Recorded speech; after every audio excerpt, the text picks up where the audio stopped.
सांगली जिल्हा परिषद म्हैसाळ गटातील सौरेखाताई दीपक वनमोरे यांनी धनुष्यबाण चिन्हावर निवडणूक लढवित असून त्यांना जिल्हा परिषद गटामध्ये प्रचंड प्रतिसाद मिळत आहे। प्रस्थापितांसमोर कडवे आव्हान त्यांनी उभे केले आहे। गावाच्या विकासाचे मुद्दे हे ग्रामस्थांना समजावून सांगत आहेत। प्रतिसाद मिळत आहे। सौरेखाताई वनमोरे यांचे पती दीपक वनमोरे हे आर्मीमध्ये तब्बल 25 वर्षे देशसेवा केली आहे। त्यांना समाजसेवेसाठी आपल्या पत्नी सौरेखाताई वनमोरे यांना निवडणूक रिंगणात उभे केले आहे। वनमोरे कुटुंबियांनी देशसेवा आणि समाजसेवेचे व्रत घेतले आहे।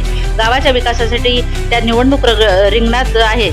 त्यांच्या पाठीशी मतदार उभा राहिल्याचे चित्र आहे। सौरेखाताई वनमोरे यांचा विजय नक्की असल्याचे ग्रामस्थातून बोलले जात आहे।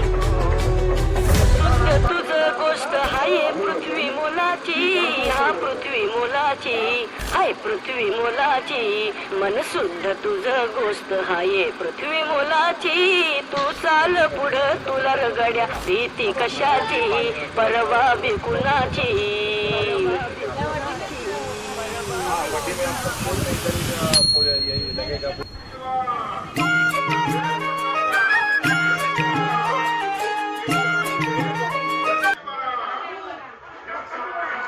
गावामध्ये सगळे पक्षाचे लोक येतात, त्यांना परवडली व्यवस्था आहे।